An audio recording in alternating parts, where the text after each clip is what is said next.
नमस्कार। SBN college of education की online class में आपका हार्दिक स्वागत है।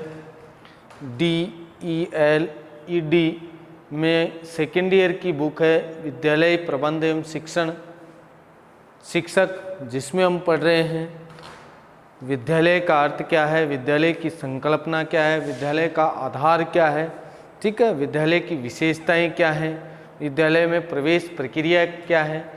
तो इससे पहले की क्लास में हम विद्यालय की प्रवेश प्रक्रिया पढ़ी थी कि विद्यालय में प्रवेश कैसे हो विद्यालय में प्रवेश, जिसमें प्रवेश उत्सव के बारे में हमने पढ़ा था, प्रवेश की प्रक्रियाएं हमने पढ़ी थी कि बिना टीसी एडमिशन नहीं होगा, ठीक है। इसके अलावा राज्य सरकार के एक निर्देश दिया था 13/1/2000 में, ये निर्देशित किया था 22/2/2002 को कि टीसी में माता पिता के नाम भी अंकित होने चाहिए। और कक्षा 10 में जो 2 वर्ष से स्वयं पाठी विद्यार्थी है और फिर भी वो रेगुलर नियमित एडमिशन लेना चाहता है तो उसको एडमिशन दिया जाए।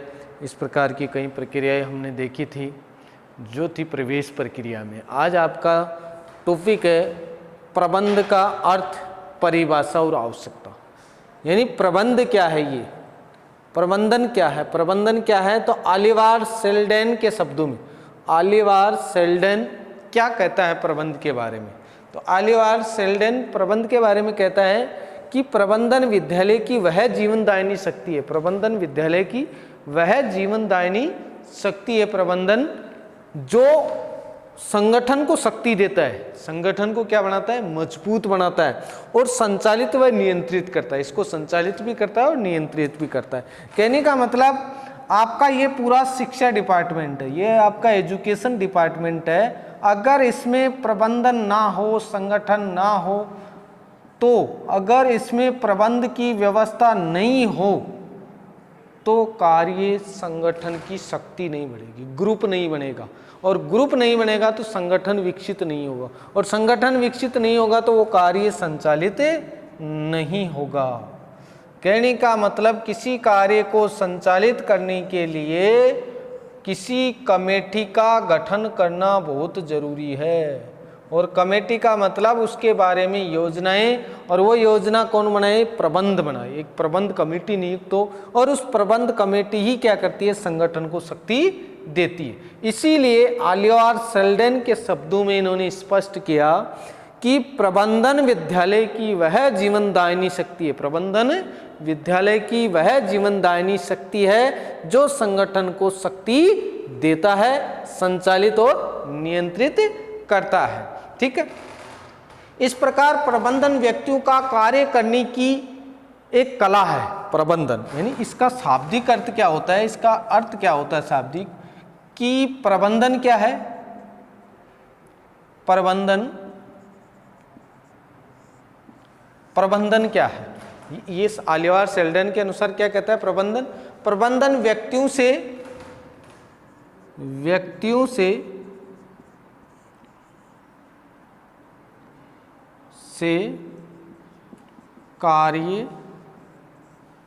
व्यक्तियों से कार्य कराने की कला, कार्य कराने की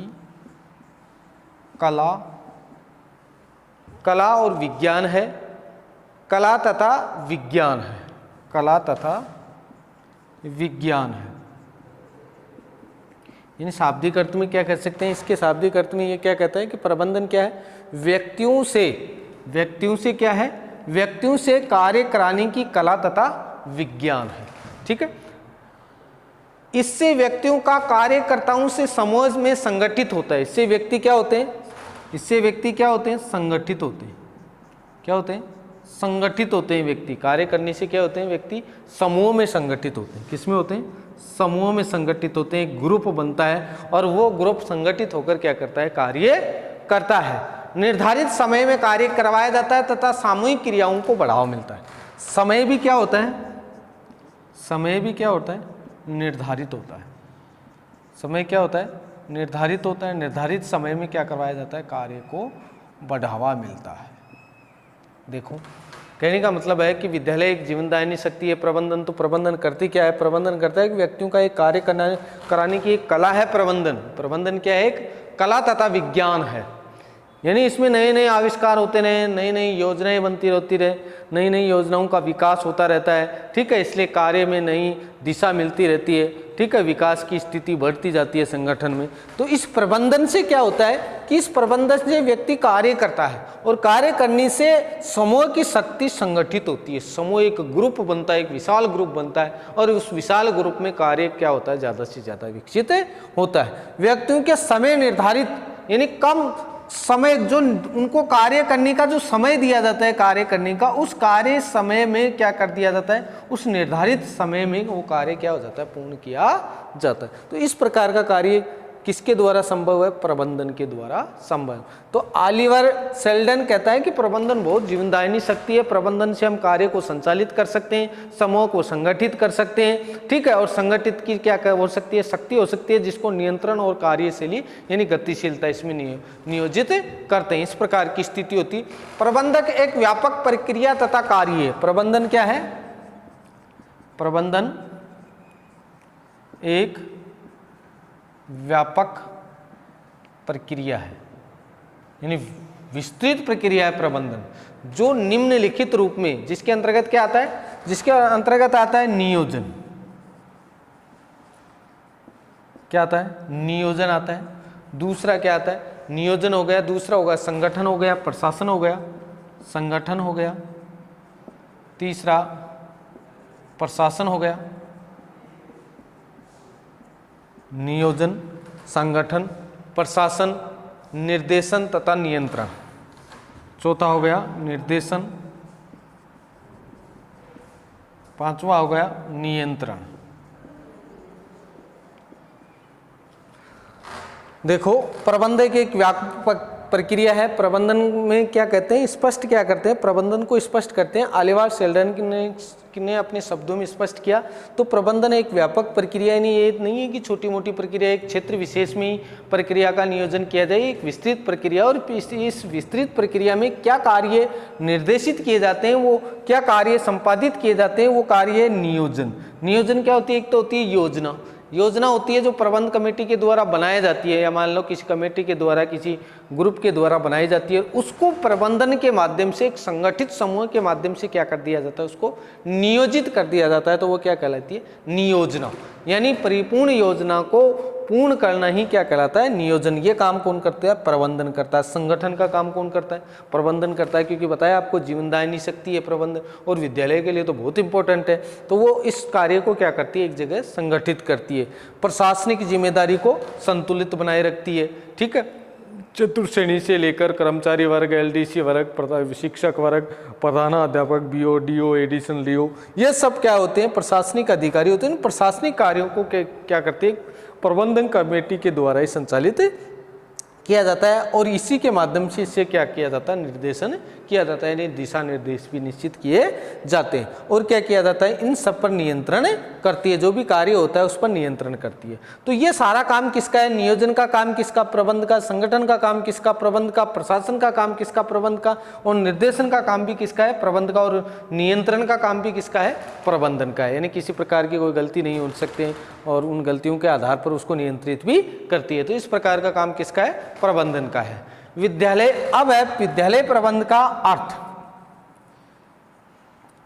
विद्यालय प्रबंध का अर्थ, यानी विद्यालय प्रबंध का अर्थ क्या है, विद्यालय प्रबंध क्या कहता है। एक संगठन में कार्यरत व्यक्तियों के प्रयासों से निश्चित उद्देश्यों को प्राप्त करना। एक संगठन में कार्यरत व्यक्ति, एक संगठन में कार्यरत व्यक्तियों, एक संगठन में जो कार्यरत व्यक्ति, एक संगठन में कोई व्यक्ति कार्यरत है, उन व्यक्तियों के प्रयासों से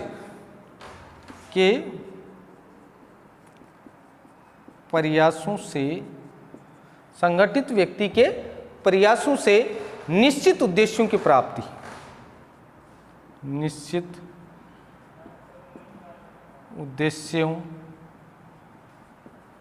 की प्राप्ति, निश्चित उद्देश्यों की प्राप्ति करने के लिए नियोजित, करने के लिए नियोजित करने के लिए नियोजित निर्देशित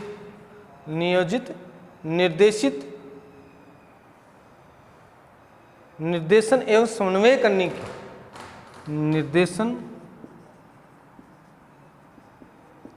एवं समन्वय करने के लिए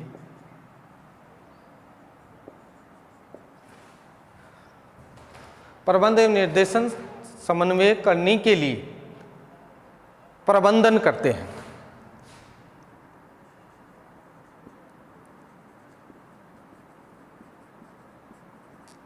अब देखो इसका अर्थ क्या है। विद्यालय प्रबंध का अर्थ है एक संगठन में कार्यरत व्यक्ति, यानी एक संगठित है, एक क्षेत्र है, इस संगठित क्षेत्र में कार्यरत व्यक्ति, यानी एक लोग कार्य कर रहे हैं, उस कार्य व्यक्तियों के प्रयास से, ये जो प्रयास करते हैं निश्चित उद्देश्य, यानी एक लक्ष्य रखकर जो कार्य करते हैं, एक लक्ष्य निश्चित उद्देश्य रखकर जो कार्य करते हैं, और उस निश्चित लक्ष्य के कार्य को क्या कर लेते हैं, प्राप्त करने के लिए, यानी जो लक्ष्य निर्धारित किया है, एक संगठन ने जो लक्ष्य निर्धारित किया है, इस लक्ष्य को नियोजित करने के लिए, इस लक्ष्य को प्राप्त करने के लिए नियोजित, निर्देशित एवं समन्वय करने के लिए प्रबंध करते हैं। इस कार्य को प्राप्त करने के लिए, यानी उस कार्य जो कार्य किया, उस कार्य यानी जो लक्ष्य है, जो नियोजित कार्य है, जो संगठन है, वो कोई भी नियोजित कार्य, कोई योजना बनाती है, और इस योजना को यथास्थिति में प्राप्त करने के लिए एक किया गया प्रयास, और जो क्या हो, नियोजित हो, निर्देशित और समन्वय हो, समायोजन हो,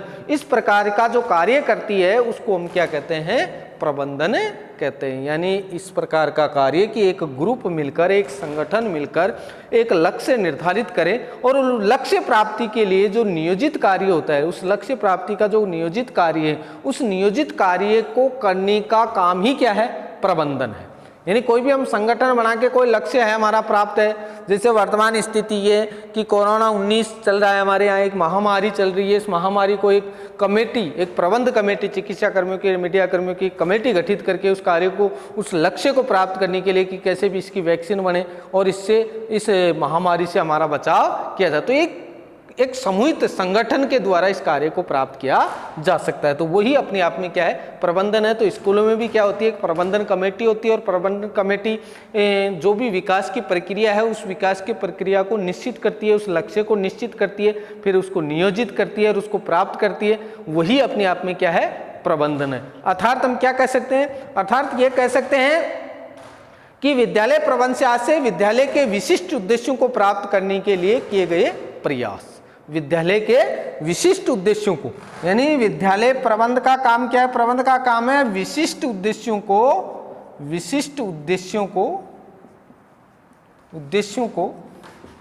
प्राप्त करने के लिए किया गया कार्य। यानी जो विद्यालय में विशिष्ट उद्देश्य हैं, उन विशिष्ट उद्देश्यों को प्राप्त करने के लिए किया गया निर्देशित, नियोजित कार्य क्या कहलाता है, प्रबंधन कहलाता है, जिससे अभिप्रेरित कर नियमित व मानवीय भौतिक समन्वय स्थापित करना। ये मानवीय और भौतिक संसाधन, यानी इस प्रबंधन में जो मानवीय एवं भौतिक, इनके मध्य सामंजस्य स्थापित करने का काम किसका है, प्रबंधन का काम है। यानी प्रबंधन का मतलब, अर्थात प्रबंधन का शाब्दिक अर्थों में हम कह सकते हैं कि विशिष्ट उद्देश्यों को प्राप्त करने के लिए, उनको नियोजित करने के लिए, उनको निर्देशित करने के लिए, समन्वय उनमें स्थापित करने के लिए मानवीय व भौतिक उद्देश्यों की पूर्ति करते हैं, तो वो क्या कहलाता है, प्रबंधन कहलाता है। विद्यालय प्रबंध का मतलब क्या है, प्रधानाध्यापक। विद्यालय प्रबंध का मतलब क्या है, प्रधानाचार्य, प्रधानाध्यापक, शिक्षक, कौन सा है, शिक्षक है, अभिभावक है, छात्र हैं, ये क्या है, विद्यालय प्रबंध है। ठीक है, इसमें क्या है, अभिभावक हैं, कर्मचारी हैं, छात्र हैं। ठीक है, इसके अलावा मानवीय, भौतिक ठीक है, मानवीय हो गया, भौतिक हो गया, शिक्षण कार्य, ये सारे क्या है, प्रबंधन के कार्य हैं। यानी ये प्रबंधन में सहायक, विद्यालय प्रबंध के लिए क्या जरूरी है, प्रधानाध्यापक जरूरी है, शिक्षक जरूरी है, कर्मचारी जरूरी है, एलडीसी ये चतुर्श्रेणी कर्मचारी ये जरूरी है, अभिभावक हैं, छात्र हैं, मानवीय क्रियाएं हैं, भौतिक क्रियाएं हैं, शिक्षण कार्य हैं, ये क्या करते हैं, विद्यालय प्रबंधन का कार्य निश्चित करते हैं। ठीक है, इसकी विशेषता, एक सफल प्रभावशाली विद्यालय प्रबंध निम्न प्रकार की विषय, यानी इसकी विशेषताएं क्या है। देखो, प्रबंध का अर्थ और परिभाषा आपको स्पष्ट हो गई कि ऑलिवर शेल्डन क्या कहता है। ऑलिवर शेल्डन कहता है प्रबंध एक जीवनदायन है जो नियोजित और नियंत्रित करती है।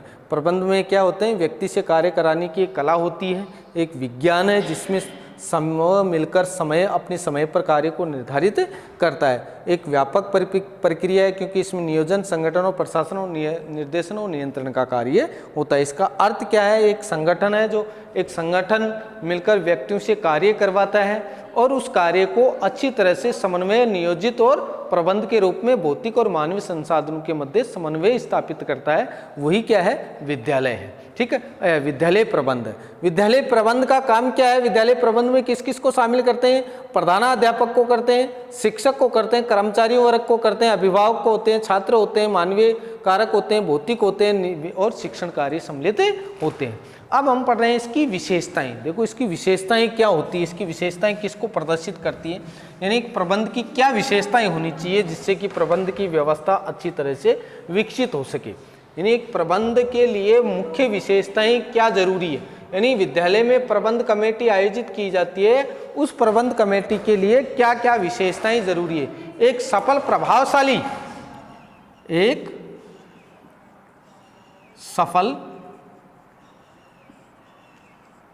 प्रभावशाली प्रबंधन की विशेषताएं, यानी इसकी क्या विशेषता है। तो पहली विशेषता इसकी प्रबंधन की पहली विशेषता है विद्यालय प्रबंध में लचीलापन हो। विद्यालय प्रबंध क्या हो, प्रबंधन में लचीलापन हो। लचीलापन होना जरूरी है विद्यालय प्रबंध। अगर विद्यालय प्रबंध में लचीला कठोर नीति होगी तो कार्य संचालित नहीं होंगे, आपस में लड़ मरेंगे प्रशासक। इसलिए विद्यालय में प्रबंध कमेटी में क्या होना चाहिए, लचीलापन होना चाहिए। कठोर सिद्धांत या नियम लागू नहीं होनी चाहिए, लचीलापन होना चाहिए। विद्यालय प्रबंध में व्यवहारशीलता होनी चाहिए। प्रबंधन में क्या होनी चाहिए, विद्यालय में व्यवहारशीलता होनी चाहिए, यानी व्यवहारिक होनी चाहिए। आपस में राजनीति या लड़ाई झगड़े की व्यवस्था नहीं होनी चाहिए। एक दूसरे का सम्मान की भावना होनी चाहिए जिससे ग्रुप कार्य में कार्य संचालित हो सके। तो विद्यालय प्रबंध में क्या होनी चाहिए, व्यवहारशीलता होनी चाहिए। उसके बाद है राष्ट्र सामाजिक, राजनीतिक व दार्शनिक नीतियां एवं मूल्यों का अनुरूप हो। राष्ट्रीय सामाजिक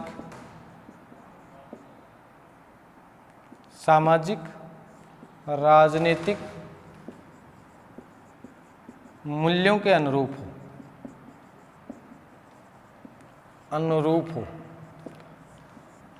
यानी राष्ट्रीय जो विद्यालय में किस प्रकार की विशेषता होनी चाहिए प्रबंध में, कि राष्ट्र के प्रति नियम होनी चाहिए, सामाजिकता भी होनी चाहिए, राजनीतिक मूल्यों के भी क्या होनी चाहिए, उसमें अनुरूप होनी चाहिए। इनका विरोधाभासी नहीं होनी चाहिए, इनकी आलोचनात्मक कार्य नहीं होनी चाहिए, दार्शनिक नीतियों पर आधारित होना चाहिए। ठीक है, और विद्यालय प्रबंध में सक्षमता होनी चाहिए। चौथा है विद्यालय प्रबंध में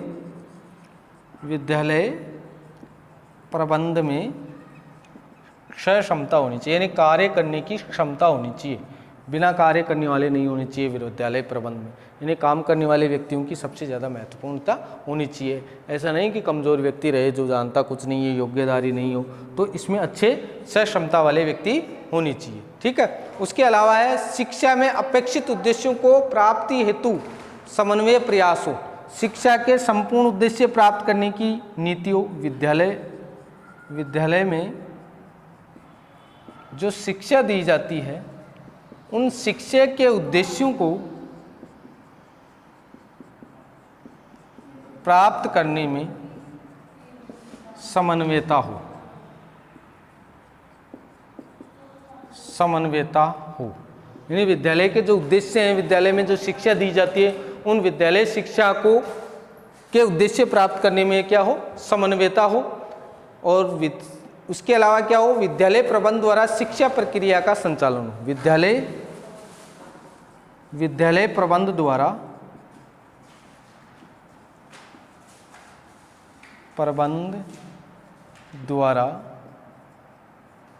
विद्यालय प्रबंध द्वारा शिक्षा प्रक्रिया का संचालन। शिक्षा प्रक्रिया यानी जो ये कहना चाहता है, जो प्रबंध कहेगा, विद्यालय प्रबंध कहेगा, उसी के अनुसार शिक्षा नीति हो, उसी के अनुसार शिक्षा का संचालन हो। तो ये इसकी क्या है, मुख्य विशेषता है। यानी विद्यालय प्रबंध में लचीलापन हो, कठोरता नहीं होनी चाहिए, व्यवहारशील होना चाहिए, राष्ट्रीय सामाजिक राजनीतिक मूल्यों के अनुरूप होना चाहिए, इसमें इसकी आलोचना नहीं होनी चाहिए। विद्यालय प्रबंध क्या होनी चाहिए, उसमें सक्षमता होनी चाहिए, यानी विद्यालय प्रबंध में कार्य करने की क्षमता होनी चाहिए। विद्यालय में शिक्षा के उद्देश्यों को प्राप्त करने में क्या होनी चाहिए, समन्वयता होनी चाहिए। विद्यालय प्रबंध द्वारा शिक्षा नीति निर्धारित की जानी, यानी जो विद्यालय प्रबंध निश्चित करता है वही शिक्षा नीति होनी चाहिए। इस प्रकार की कला इसमें होनी चाहिए। जिस प्रकार इसका आंकलन छात्रों के विकास तथा उपलब्धियों अथवा व्यवहार परिवर्तन में किया जाता है, जिससे अधिगम की उपलब्धि, यानी इसमें इस प्रकार का प्रबंध हो कि शिक्षण कार्य ऐसा हो कि अधिगम की प्राप्ति हो। अधिगम यानी बच्चा कुछ ना कुछ क्या करे, सीखे। अधिगम का मतलब क्या है, सीखे, यानी ऐसी उपलब्धि प्राप्त हो। में ऐसी शिक्षा में विद्यालय प्रबंध कमेटी को इस प्रकार की शिक्षा नीति अपनाए कि शिक्षण में अधिकतम सीखने की प्रवृत्ति विकसित हो। शिक्षण में क्या हो, अधिकतम सीखने की प्रवृत्ति विकसित हो, यानी बच्चे ज्यादा से ज्यादा सीखे। इस प्रकार की कार्यशैली बच्चों में होनी चाहिए। ठीक है, तो ये था विद्यालय के प्रबंध की विशेषता। अगले चैप्टर में पढ़ेंगे हम उद्देश्य, विद्यालय के उद्देश्य क्या है, उनकी आवश्यकता क्या है विद्यालय प्रबंध की।